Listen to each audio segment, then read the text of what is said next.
Get ready with me while I tell you about a paranormal experience my family and I had in Charleston, South Carolina. So when we were in Charleston, South Carolina for a cheer competition, we stayed a few extra days just to kind of visit everything around the city.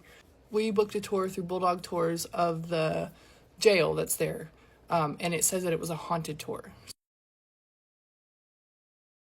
So I'll go on and say I don't do anything haunted or scary. I don't do the haunted corn maze. I don't watch scary movies. None of it. I'm not into it. But I booked this thinking that it was haunted because it was at night and they were going to tell you scary stories about it. Whatever. I can do that. So we get there and our tour guide was Sarah. Shout out to you if this makes it to you. She was amazing. She takes us inside and just kind of gives us a quick rundown of the rules. And she tells us, please be respectful. If you have any questions, let me know. But you may experience some paranormal things while you're here. She said that some people get nauseous, they smell things, you may see something, you may pass out. And, she said if at any point you want to leave, just feel free, just know that the door locks behind you and you can't get back in. At this point, my husband and I were like, what? Okay, we go through the first room. And she did tell us ahead of time that this land that the jail is built on was pretty much haunted before it was even built. It was like a dumping ground for bodies that didn't have any place to be buried. And so there was you can imagine there's 2,000-ish people that were there before the jail was. But this jail never had running water or electricity. So this smell was horrific, and they used it for a number of things. It was from the 1800s, but obviously it had been renovated. Go through the first room, all's good. She tells us about some of the things that they did there. Make it into the second room. It has a replica of the cells that they were in. She starts to tell us about one of the most active spirits that's there. And this spirit is a woman, and she dislikes men because of some of the things that happened to her while she was there. Again, I'm not going into detail. Our guide said that she has seen grown men start crying, walk out with random bruises and scratches, and they don't know where it's from, and it's usually from her. And she tries to stay on her good side, and I can understand why. So we all move into the next room, and this is where stuff starts to get weird. She was talking about how there was a doctor that was there that liked to kind of drag out some of the torturing that they did. As I'm standing there, I have shorts on, and I'm just standing next to my husband. And there's 10 or 15 other people on the tour. We're all just kind of spread out. You know how if a bug lands on your leg and it just kind of crawls up, you just feel a little a tickle or whatever it is? So I'm standing there and I feel that, and I just figure it's like a fly, landed on my leg because of where we are. She tells more about this guy, and then she starts talking about another spirit that makes himself known in there, and they call him Animal because he just crawls around on the ground. They think that he is like that because he was in solitary for a long time and he was hunched over in there. He's not mean, angry, any of that. He's just mischievous. But she was like, I don't do the on the ground crawling towards you stuff. She said, I can do a lot, but not that. She said, so, if he likes to come and play in here with everyone, if you feel something rub up against your legs that's like a cat walking past you, it's probably him. So at this point I was like, oh, okay. So, hi, Animal, how are you? After that, we make our way into the next room. There was just a piano. She talked about how a guy used to come and play once a week for everyone in there. It's a fairly small room. We all just kind of lined up against the wall, and I'll come back to this. I was standing in front of my husband while she talked, and so we go into the last room. And this room was where the guards slept, and their conditions were the same as the inmates. It was awful. This room was a triangle shape. We were all lined up against the wall, but not touching the wall. We were in the L part of it, and she was just directly across talking to us. There was the doorway, my husband, and me, and then next to him, starting on the other wall, there was another gentleman, three guys, all in a line. And all of a sudden, we see her go, oh, and kind of move her head, and everybody's head turns to what she's looking at, and this dude just takes out. like he's gone. And it took my husband and the two guys that were next to him to stop and catch him. And she was like, "Are you good?" And I step forward and I look at him, and he just lifts his head up, and he was like mumbling. Everybody at that point, their eyes were like saucers, because we were like, okay, do we believe this? Is this actually happening? So he wasn't coming to, he was just out of it. My husband and the two other guys they were holding on to him, but they had to like drag his legs to get him outside. They were trying to get him out so they could lay him down so he wasn't laying on the floor in this jail. I follow my husband and the other two guys out there, and they set him down on a bench, and he's like able to prop himself up, and he's kind of starts coming to. And when I tell you, he had no color in his face, on his lips, nothing. Like, we saw this dude when we got there, because we got there like 15 minutes early, and him and his friends got there right after us. He was not the same shade that he was when we got there. You can fake passing out. I get it. You know, some people will think, oh, well, it's just an employee acting like on the tour and they just fake pass out. No, you can't fake drain the color out of, like, you see this light up here? That's the color he was. He was like glowing white. There was nothing. So he gets a water from one of the girls that works outside. His friend was like, "What happened?" And he goes, "Dude, I don't know. I was standing there and I got so hot and I just was gone." My husband and I left him with his friends, and we decided to go back inside for the last few minutes. We don't really even remember what she was saying at this point, because, you know, your adrenaline starts going and everything kind of turns to a blur. When we go back into this room, my husband was in front of me, and at first he walked in and he stood where I was at before, and I ended up standing where this dude was, and I was like, no, like, you can switch with me or somebody let me in over there. I'm not standing in the same spot. She's talking for probably another 30 seconds, and my husband all of a sudden he's standing essentially next to where that dude was, and all of a sudden he goes, and just gets up, and he was like, something just like touched the back of my neck and went all the way down my shirt. He said, "It's cold." No, I'm good. We're good. And so at this point, Sarah was like, "Okay, let's just all like shimmy outside." We all kind of go in a line out there, and you know, she says thank you, and we're all done with it, and we say our prayers and look back and say nobody's allowed to come home with us. Y'all can just, you know, stay here. And we make our way back to our car. So I asked him, I said, "What was that?" And he was like, "I don't know, but I just had the coldest whiff of air go all the way down my neck into my shirt." And now he had on a t-shirt and a hoodie, so it's not like it was like a thin shirt and, you know, a gust of air could have come down, whatever. And he said, "But also, when we were in the room with the piano, when she was talking, I realized that something went by me and like grazed my butt cheek." He said, "I thought it was you at first." Now, everyone was standing like within 6 inches of the wall. Nobody could walk behind. And I was standing directly in front of him because there wasn't really any other room. And so he said, when I felt that across my butt cheek, I looked up and realized that you were standing in front of me and no one was behind me. And the person next to me was not like close enough or moving to where they would have touched my butt cheek. He said that's when I kind of like was on edge. And then, you know, the dude passed out. We learned a ton. It was all super interesting. And I probably would do something like this again. At least now I'll be more prepared. And I do have a few other little stories from when we were in there, from a couple other rooms that we went into. So if you made it this far and you liked it and you want to hear some of the other ones, just let me know. The lady in the cab, the lady tell him drop him off to the funeral home.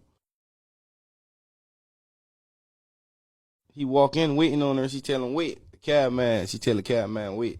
So that's like a ghost, apparently? Yeah, like the cab man, the lady was a ghost. He picked the lady up off bedsides. He had him take him to the funeral home. Dude, I got like goosebumps, bro. Yeah, she had him take him to the funeral home. When he gone to the funeral home, she tell him wait. She gone in the funeral home and take a long time to come out. So I guess he gone in there and look, see what she been at. She been in the casket. Whoa. Dead. That's Word. crazy. That was going on. Yeah, my uncle tell me that story probably about I probably like 6, 5, probably. The ghost of a jilted poet lingers here, waiting for one last duel. This is Philadelphia Alley, or known as Duelers Alley, and for a good reason. In the 1700s, this corridor became Charleston's unofficial dueling ground. Think pistols, sabers, and honor was left on the line, but one duel in particular left a ghost behind.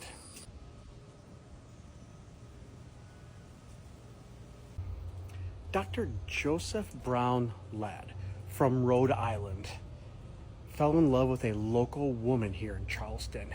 When his best friend betrayed him, they dueled in this alleyway.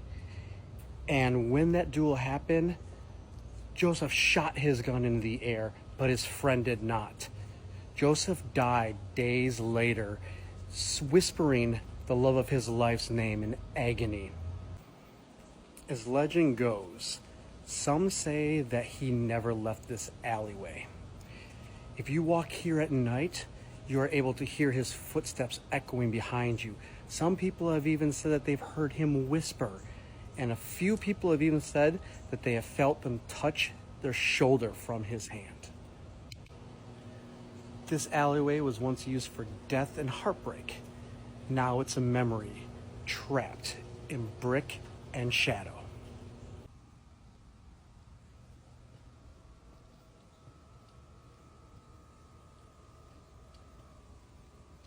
This is how I finessed my way into becoming roommates with America's first female serial killer. AKA, my psychological finessing skills gone wrong. So you guys should eat this up. To preface, the home I'll be referencing in this video that I lived in is now owned as event space. So you don't have to believe anything I'm telling you here.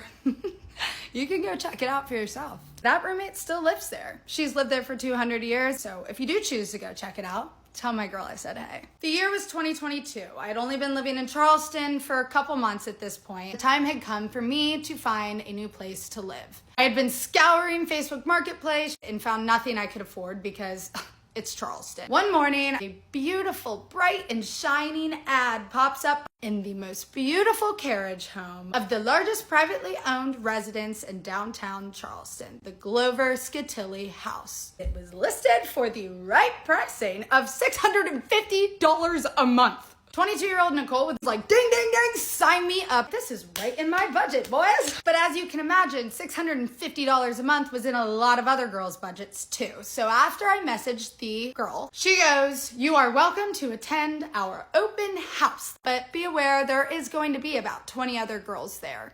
I was like, are you kidding me? But as we all know, it wouldn't be my first rodeo. So what do? Tell them I'm not gonna be able to make it in time for the open house because I have work that night, even though I only worked a 9 to 5, and that I'd have to come early before all the other girls got there. I make these ladies fall in love with me. I was signed, sealed, delivered the next day, baby. Flash forward to a month later, I'm moving myself all by my lonesome into a brand new house. I remember it feeling thick. But I knew the house was 200 years old. I didn't really believe in ghosts. It's dark and stormy. I can't make this up. I have video. I had been in the house all of 10 minutes before I started hearing the women's voices downstairs. I knew that the 3 other girls that I was to be living with weren't going to be back in the residence for 2.5 to 3 weeks. So I was going to be staying in this house by myself. Naturally, I assume that the voices I'm hearing downstairs are maybe one of the roommates back early. So I go out onto the balcony, hey, no one. But whatever, there's an Airbnb beneath this house. Maybe it was a gardener, who knows? There's like acres of this house. That night, I'm finishing up unpacking and I hear the voices again. But I kind of dusted off because I had just started getting floaters in my eye and I was freaking out that I was seeing things that weren't there. So I was like, this is probably just part of my early onset schizo behaviors. Until one of my friends broke the news to me that floaters are a normal occurrence of people with stigmatisms. The next day, I was dating a guy at the time who was a good old boy, didn't believe in ghosts, and I knew would tell me if I was crazy. I will never forget that night as he busted out of my double doors to the balcony yelling, who's there? When a good old boy tells you you're not crazy, you know you're not crazy. As time went on, I started to realize that whatever these encounters were only primarily happening when this boyfriend was there. So one day I finally get to the point where I'm close enough with one of the roommates, who coincidentally had lived in the house longest, to ask her, has anybody ever questioned whether this house is haunted? She takes the biggest sigh, says, let me put on my PJs. How long do you have? I'm going to do my best to retell her story in the quickest way possible for those of you who are unfamiliar with Lavinia Fisher. Lavinia Fisher had this husband or partner. They were running the streets of Charleston, offing people, stripping them of their clothes, burying the bodies, and selling the clothes down on Market Street. So in other words, they were unorthodox consignment. And the first founders of Uptown Cheapskate. Can you imagine? They were eventually caught, and the husband was arrested and taken to jail. But in the 1700s, of course, women didn't have to go to jail if they were married to somebody without a felony. So Lavinia knew what she had to do. Our girl had to find a way to get laid. Legend has it that she was seen running the streets of Charleston in a wedding dress, begging any man she walked by to marry her. Relatable. Before her life sentencing, right here in Marion Square, as she was still wearing her wedding dress, with her final words being, do any of you have anything you'd like for me to say to the devil? I was like, what? The devil? I don't know him, I don't want to know him. Nice to meet you too, sis. Why didn't we talk about this at the open house? So I'm like, let's clear some things up here. First of all, why would what about Lavinia? Why is she here? Because what's up with my room? Well, Glover or Scatilli were a doctor, and they would practice medical procedures on the women in the carriage home, aka my house. So they all hated men, but Lavinia especially. And their sleeping quarters were in my bedroom. Enjoy your time here, though. It's gonna be great. I thought I was moving in with 3 roommates. I moved in with like 56. Come to find out, the girl that lived in my room had the same, if not worse, experiences, like voices in the shower. Burn it down, burn it down. Things get creepier. We get infested with fleas. Crows are flying into my bedroom, and it all is circulating around this boyfriend. It was one cold night in January. I got fed up, and I said, you know what? I think I want to break up with you. Was that our final moments together? No, of course not. But that night, I came home. I flopped down on my bed and I said, ladies, if there is any night y'all will let me sleep, please let it be tonight. I don't think I woke up once. And mind you, this haunting had me prescribed alprazolam. Every boy that I had to that house after that were also catalysts for terrible things happening. However, I did kind of get into cahoots with the ghosties, and I felt like they were my friends, and I think started to respect my game. Anyways, long story short, is it nice getting whatever I want whenever I want? Yeah. But do the spirits of the afterworld don't really care how good you are at finessing and will haunt you regardless? Yeah. So yeah, now I believe in ghosts. And you could too. And this is not promotional for that house. I don't know what they're planning to do in there, but that is not their crib. It's theirs. 'Tis the season, ladies. It's spoopy time.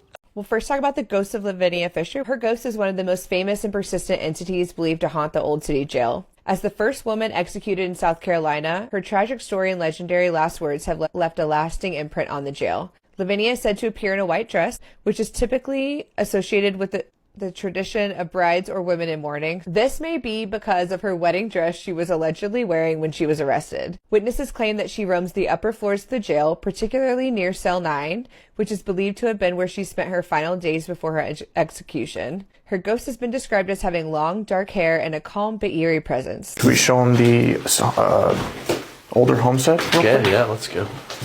As you know. No, it's not. No, it's not.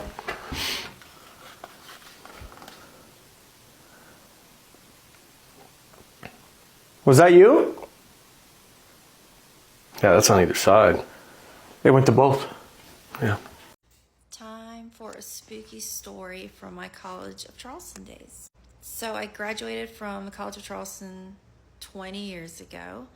Around the time this was happening, it was my senior year. I was living off campus in this creepy little apartment, I think near Spring Street. Those of y'all in Charleston know where that's at. Not the nicest part of town. There was a decrepit old church across the street with a graveyard, so that's important.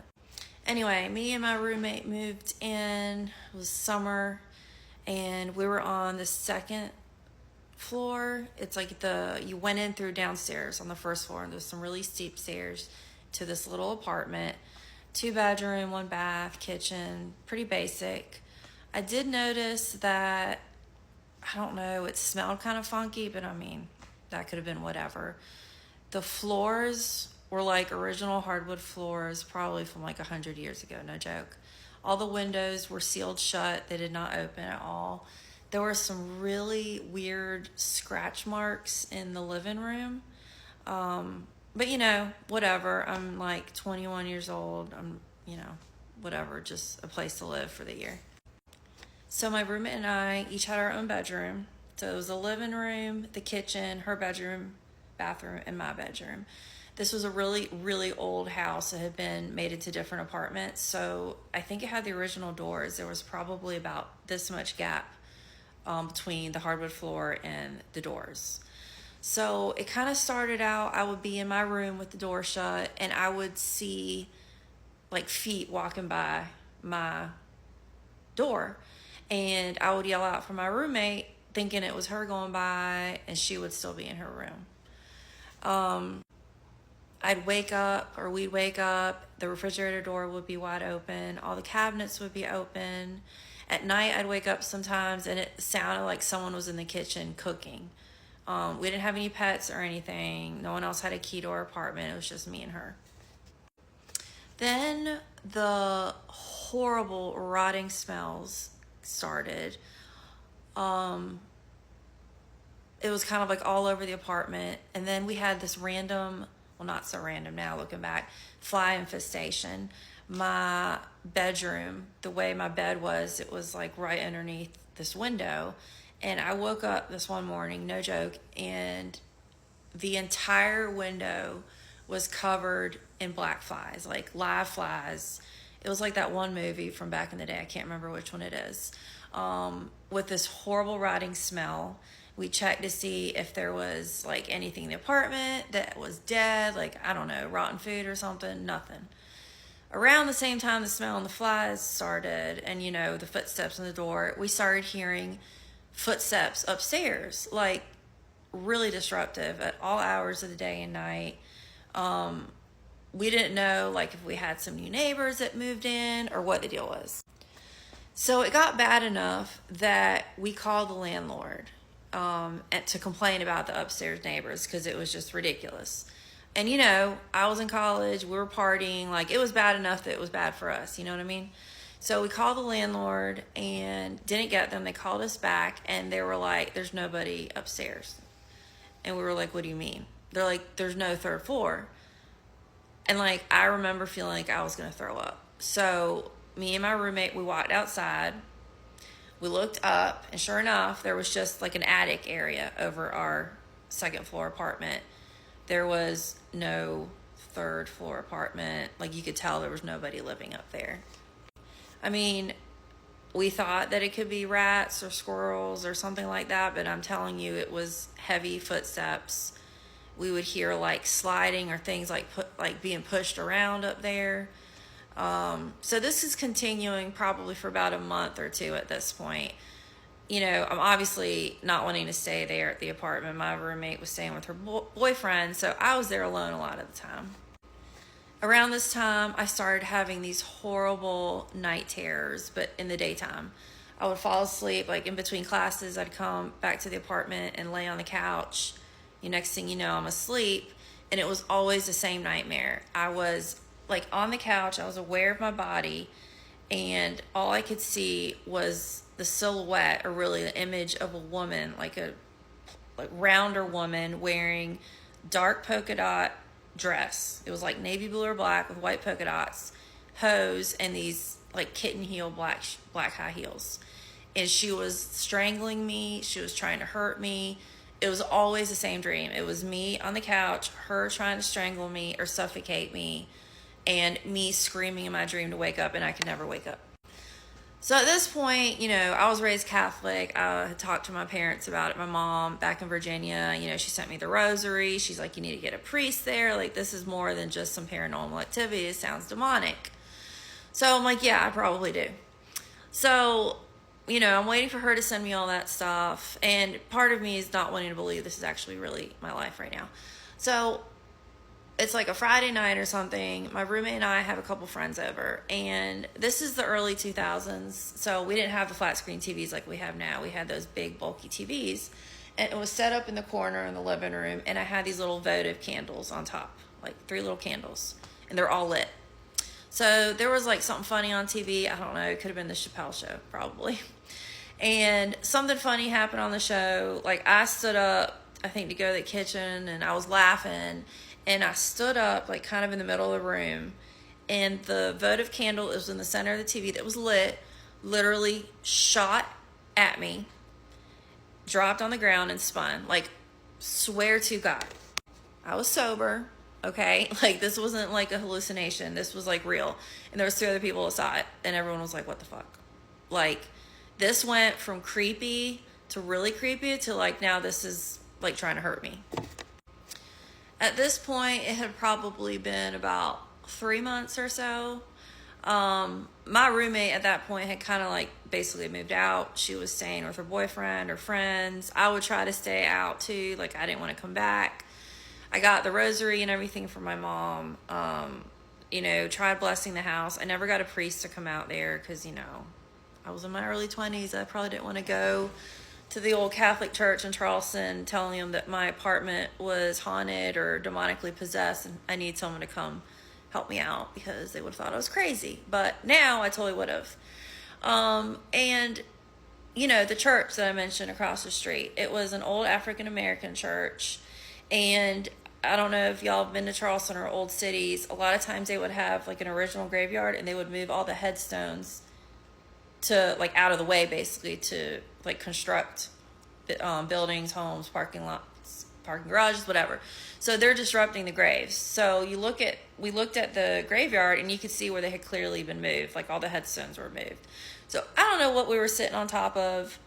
Obviously there was something evil there. I think we stayed, let's see, we moved in like August. I think we gave it fully till about November at the end of the semester. And that was it. Like, I don't even think I got all my stuff out of there. It was one of the worst experiences of my life. To this day, I've never gone back to that apartment building. Like, I'm kind of curious to see. Like, I've tried researching it. I've used Google to see, you know, what happened there. But that vision or that night terror of that woman with the polka dot dress and the pantyhose and the black heels trying to hurt me was as real as you and me are. Like, I'm committed to that. Like, something happened involving some woman that looked like that. I don't know who, but I moved out of there, never had that dream again. I've experienced other supernatural things, but nothing with like a demonic undertone to that extent. I told some people those stories or this story and they think I'm kind of crazy, but I swear Charleston is super haunted. If you don't believe me, go spend the night anywhere and you'll see them telling the truth. What the fuck was that? Bro! What's going on around you? I don't know. I'm frozen. I am frozen. Did the window Sean. break? In the heart of Charleston, the oldest public building, the Powder Magazine hides a ghost, one of the most notorious pirates who ever lived. Her name was Anne Bonny, born in 1690. She grew up fiery and fearless. Defying her father, she married a young pirate named James Bonny.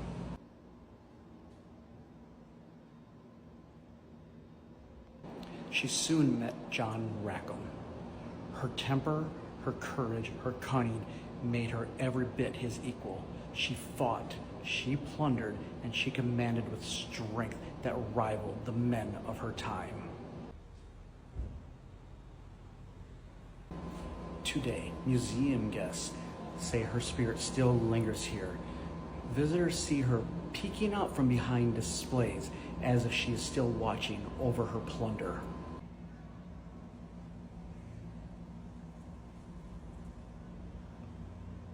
Though she lived to be 88 years old and died here in Charleston, Anne Bonny's spirit still walks the city she called home.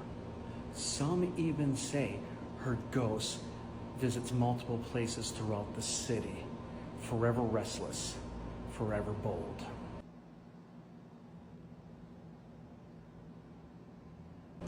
And she isn't alone. Other shadowy figures have been spotted here. Just a reminder that the Powder magazine holds centuries of secrets. So step inside the Powder magazine and you just may meet the fearless spirit of Anne Bonny herself.